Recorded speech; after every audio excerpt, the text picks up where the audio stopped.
In the earliest chapters of American history, there are few places more symbolic than Jamestown, Virginia. In 1607, when a small group of English settlers landed on the banks of the James River, they could not have imagined that the humble tents they pitched in these muddy lowlands would one day become the foundation for a great nation. Jamestown was not only the first permanent English settlement in the New World, it was also the landmark that marked the beginning of Europe's expansion into America, setting the stage for the gradual emergence of the American society we know today.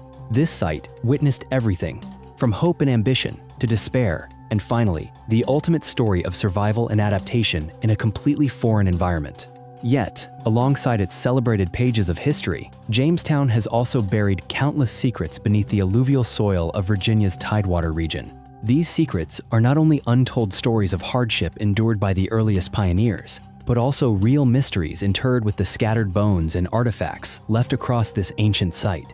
Significantly, for decades, archaeologists have poured their efforts into excavating every inch of Jamestown, searching for clues about daily life and the web of social connections among those first settlers. But it was only in recent years, with groundbreaking advances in ancient DNA sequencing technology, that these age-old mysteries have truly begun to come to light in ways that previous generations could never have imagined. Thanks to DNA samples extracted from human remains, scientists have not only identified two of the earliest pioneers ever buried beneath the old church at Jamestown, but have also inadvertently uncovered a secret that had been carefully concealed for hundreds of years. This was a scandal that reached directly into the English nobility, the very people who helped build the colony while simultaneously striving to hide the darker aspects of their family history. In the early 17th century, Europe entered an era of fierce competition to claim new lands. Under the reign of King James I, England had no intention of standing on the sidelines. The king and his courtiers understood that if they wished to compete with Spain and Portugal, two empires that had already established a strong foothold in the New World, they would need to establish their own colonies on the North American continent. To realize this ambition, in 1606, King James I granted a charter to the Virginia Company of London, a joint stock company funded by numerous investors. The mission of this company was clear: to establish an English colony on American soil, to search for gold and other valuable resources, and to seek out a new maritime route to the east that would boost global trade. The founders of the company were driven not only by economic interests, but also by the desire to expand England's influence to distant lands. On the 20th of December, 1606, three small ships, the Susan Constant, the Godspeed, and the Discovery, set sail from Blackwall Dock on the eastern edge of London. Aboard were 104 people, mostly men, including young noblemen, mercenaries, craftsmen, sailors, and even teenagers, hoping to change their fortunes in a promised land. The Atlantic crossing, at that time, was no small feat. Harsh weather and poor provisions caused many to weaken long before they even saw land. The fleet was forced to stop at the Canary Islands to replenish their supply of fresh water, then made a brief call in the Caribbean before continuing north. After more than 4.5 months drifting at sea, on May 13, 1607, the expedition finally caught sight of a new land. They selected a small, marshy peninsula on a wide river, one that would later be named the James River in honor of their king. Upon landing, the English immediately began constructing a camp and fortifying their position. They named their new settlement Jamestown, making it the first permanent English colony in the New World. But in the days that followed, it quickly became clear that this new land held countless dangers beneath its promise. From the very first days of their arrival in Jamestown, the English settlers found themselves facing challenges that far exceeded anything they had imagined. Ambitious as they were, most of them were ill-prepared for survival in this harsh new land. What awaited them in Virginia was not gold and riches, but the perils of nature and the relentless hardships imposed by both the environment and their own actions. One of the greatest obstacles was water. The Jamestown settlement was built in the midst of a swamp, where the river water was often mixed with salt water from the tides, making the search for fresh water incredibly difficult. Many people were forced to drink contaminated water, leading to outbreaks of diseases like dysentery and typhoid that claimed the lives of many. Beyond that, the marshy terrain and humid climate created ideal conditions for mosquitoes, which spread malaria throughout the settlement. Many of the young immigrants, already weakened after their long journey at sea, now had to struggle against fever and debilitating exhaustion. Alongside these natural threats, the English also faced constant danger from the alliance of local Powhatan tribes. At first, relations between the two sides were cautious, but suspicion and competition over land and resources quickly escalated into bloody conflicts. There were long stretches of time when the Jamestown fort was strictly besieged. No one dared venture far from the wooden walls, and anyone who left to hunt or gather firewood risked never returning. Internal tensions also became a serious problem. Disputes among the gentlemen, soldiers, craftsmen, and sailors often erupted into arguments and sometimes even violence. In this turmoil, the role of Captain John Smith emerged as a critical factor. Smith, a former mercenary who had fought across Europe, brought to Jamestown a leadership style that was both tough and pragmatic. He established a strict rule: "He who does not work shall not eat," forcing everyone, including the gentlemen, to take part in the labor. At the same time, Smith negotiated directly with the Powhatan leaders, securing food for the colony through the harshest seasons. However, in 1609, when John Smith was injured and forced to return to England for treatment, Jamestown plunged into its darkest chapter, remembered as the Starving Time. During the bitter winter of 1609 to 1610, the remaining colonists endured unimaginable hunger and cold. The shortage of food and the breakdown of order pushed the colony to the brink of collapse. Historical records indicate that the population, once several hundred, dwindled to only about 60 survivors by the spring. There were tragic accounts of people eating shoe, leather, rats, and even the bodies of their fellow settlers to stay alive. When all hope seemed lost, in June 1610, a relief fleet arrived unexpectedly. New ships brought fresh supplies, medicine, reinforcements, and, most importantly, a new governor, Thomas West, Lord de la Warr. His arrival, along with these vital resources, revived the spirits of the survivors and pulled Jamestown back from the edge of total destruction. The arrival of the relief fleet, led by Thomas West, Lord de la Warr, in the summer of 1610 was not simply a miracle that saved the remaining colonists. It was also a turning point, one that marked the powerful emergence and growing influence of the English nobility in this new land. Thomas West did not come alone. He brought with him his 3 younger brothers, Francis, John, and Nathaniel West, along with many trusted companions and young noblemen seeking power in this distant territory. In England at that time, family honor and tradition were values held above all else. For many of these men, traveling to Jamestown was not only an opportunity to serve their kingdom, but also a chance to prove themselves in a new society, where noble birth remained a golden ticket to power and status. These individuals quickly assumed command, managed resources, and shaped the colony's culture according to English standards. One of the clearest marks of noble influence was the central role of religion in community life. From their earliest days ashore, the settlers prioritized the construction of a makeshift wooden church. By 1608, thanks to the contributions and leadership of the upper class, a more solid wooden church was erected within the Jamestown fort. This space served not only as a site for religious ceremonies, but also as a center for meetings, a place to conduct important business, and a symbol of faith that bound the community together through every hardship. The church also held a special significance in terms of tradition and spirituality. For the English, especially the nobility, being buried beneath the church floor was considered a great honor, reflecting both social status and closeness to God in the afterlife. This deeply embodied their belief in eternal life and the connection between worldly power and spiritual salvation.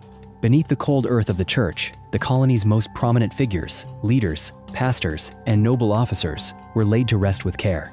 These graves were not only the final resting places of individuals, but enduring reminders of social standing and the untold mysteries of Jamestown. Over time, hidden beneath the soil, many stories that were never recorded have faded into legend, awaiting the day they would be unearthed and brought to light by modern science. For many decades, the mysteries lying beneath the ground at Jamestown remain the subject of speculation among historians. But in 1994, everything began to change with the establishment of the Jamestown Rediscovery Project, led by Dr. William Kelso. The project's mission was to relocate the exact site of the old fort and shed new light on the lives of America's very first settlers. Through the meticulous work of archaeologists, every inch of soil at Jamestown was gradually uncovered, revealing remarkably well-preserved traces of history after more than 4 centuries. In particular, during 2013 and 2014, archaeologists focused their efforts on excavating the site of the church built in 1608, the spiritual and social center of the Jamestown community in those days.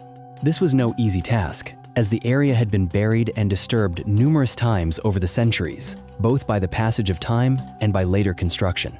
Even so, these efforts ultimately led to a shocking discovery. 4 graves arranged neatly in front of the church's chancel, just before the pulpit, a position reserved only for the most socially prominent figures. When the coffins were unearthed, 2 of them stood out. They were expertly crafted, indicating that their occupants belonged to the nobility or held extremely important roles within the community. Notably, in one coffin, archaeologists discovered silver threads and fragments of gold lace, the remains of a military sash that had once been tied around the body. This sash was a traditional marker reserved for senior officers and symbolizing authority and honor on the battlefield of that era. Drawing on the evidence they collected, historians gradually pieced together the identities of those buried within the church. The individual interred with the military sash was identified as Captain William West, a young man and close relative of Governor Thomas West, Lord de la Warr. According to historical records, Captain West died in fierce combat with the Powhatan near the end of 1610 or early 1611, at just around 20 years of age. His burial in the chancel of the church was an honor reserved for those who sacrificed their lives for the colony and for members of powerful families. The second individual in a finely crafted coffin was Sir Ferdinando Wainman, the first English knight to be buried on American soil. He too was a direct relative of the governor and served as a military commander in the 1610 relief fleet. Records indicate that Sir Wainman died in the summer or fall of 1610, most likely from illness, at about 34 years old. The other 2 graves belonged to figures no less significant. Reverend Robert Hunt was the first Anglican minister to serve the Jamestown community. He laid the religious foundations for the fledgling colony and died in 1608, just a year after setting foot in America. Captain Gabriel Archer was one of Jamestown's founding leaders, famous as John Smith's chief political rival and for documenting many of the settlement's earliest events. He died during the tragic starving time, the winter of 1609 to 1610. This discovery not only allows today's generation to better understand the individuals who pioneered Jamestown, but also opens up new stories about all the secrets that have lain buried for centuries. The process of identifying each set of remains through a combination of archaeology, science, and historical research marked a major breakthrough, proving that what once seemed lost to time can now become a precious link connecting the past to the present. After archaeologists had made preliminary identifications of the 4 individuals buried beneath the old Jamestown church, one major question remained. Were these assumptions truly accurate? And were the blood relationships between them exactly as recorded by the English nobility? To clarify these mysteries, scientists decided to use ancient DNA sequencing technology. An advanced method that can unlock secrets history has long tried to keep hidden. The research focused especially on mitochondrial DNA, the kind of DNA passed exclusively through the maternal line. This means that if 2 individuals share a particular type of mitochondrial DNA, they are certain to have the same mother, grandmother, or a close female ancestor. This is an excellent tool for verifying hypotheses about family connections, especially when historical records are conflicting or incomplete. The results genuinely surprised the research team. Sir Ferdinando Wainman and Captain William West, 2 members of the nobility buried side by side beneath the church floor, were found to share the same rare mitochondrial DNA profile. This proved that they were directly related through their maternal line, not just distantly connected through their fathers as previous records had suggested. To solve this mystery, historians began to trace each branch of the West family tree. After many months of painstaking investigation into 17th century records, the research group uncovered a shocking detail. It turned out that William West was not the son of Lord de la Warr's brother, in other words, not the governor's nephew, as the family's documents had long claimed. Instead, he was the illegitimate son of Elizabeth West, the governor's aunt, a well-known lady in the West family who had never married. This revelation explained why, for centuries, the traditional records of the English nobility had always been vague, or even intentionally misleading, about William West's true origins. In English society at the time, illegitimate children, especially among the upper class, to Cain, were a serious taboo, something that could have profound effects on a family's reputation, inheritance rights, and social standing. For this reason, William West was still recognized, supported, and sent to the New World to build his own legacy, but the circumstances of his birth remained carefully guarded for hundreds of years.